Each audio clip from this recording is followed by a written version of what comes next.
Está escrito no livro do profeta Isaías, capítulo 55, versículo 8, o seguinte: Porque os meus pensamentos não são os vossos pensamentos, nem os vossos caminhos, os meus caminhos, diz o Senhor. Meu irmão, minha irmã, nós precisamos levar mais a sério esta mensagem pronunciada pelo profeta Isaías. Os israelitas naquela época não estavam compreendendo a própria história e alimentando expectativas irreais sobre Deus. Eles precisavam de mudanças, precisavam entender que não eram capazes para compreender os caminhos de Deus.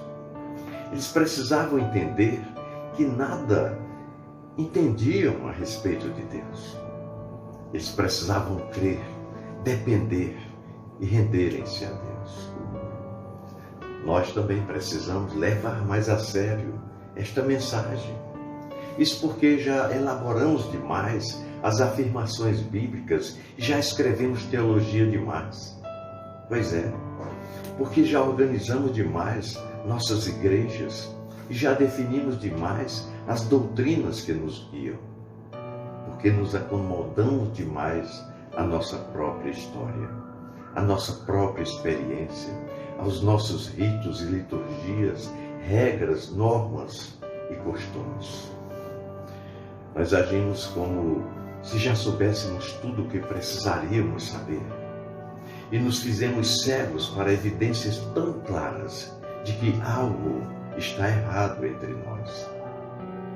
Ainda fracassamos na capacidade de amar, fracassamos na capacidade de servir as pessoas. Somos bons para servir a instituição religiosa de nossa predileção, desde que ela corresponda às nossas expectativas. É assim. Não sabemos discordar sem ferir.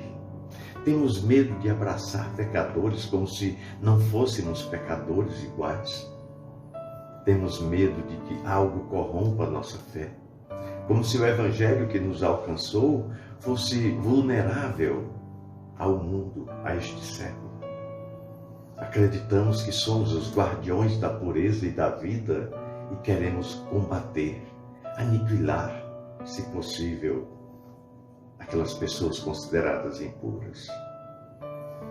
Mas melhor faríamos se declarássemos como o apóstolo Paulo em 1 Timóteo 1,5, que somos pecadores, ou como Isaías 64,6, quando mostramos os nossos atos de justiça que não passam de trapos de imundícia. Pois é, confundimos Deus com o que pensamos a respeito dele. Mas ele não é o produto de nossos pensamentos. Por mais sinceros que sejam ou por mais sagrados que os consideremos. Jesus escandalizou os religiosos da sua época, porque ele era uma contradição de suas próprias tradições e sagradas expectativas.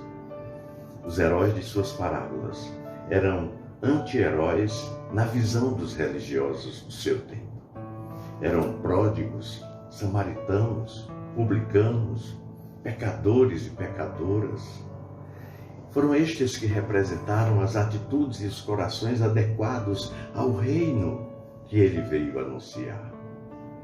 Quanto aos religiosos, eram os vilões e recebiam a sua dura reprovação como hipócritas, como sepulcros caiados. Será que realmente compreendemos o Evangelho? Será que temos o temor de quem compreendeu que nada compreende a respeito do reino de Deus? Até quando amar nos parecerá pouco demais, enquanto que para Jesus era a base que sustentava tanto as palavras da lei quanto dos profetas, ou seja, o fundamento da Bíblia Sagrada. Até quando pretenderemos ser a congregação dos santos em lugar de nos reconhecer como a comunidade dos perdoados? Até quando? Pois é, são estes que conhecerão a santidade. quanto aqueles permanecerão em seus pecados. Os pensamentos e caminhos de Deus não são os nossos pensamentos, é o que Isaías diz aqui. E os caminhos do Senhor também não.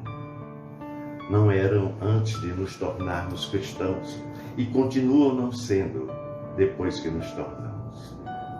Nós precisamos da intervenção de Deus para sermos guiados.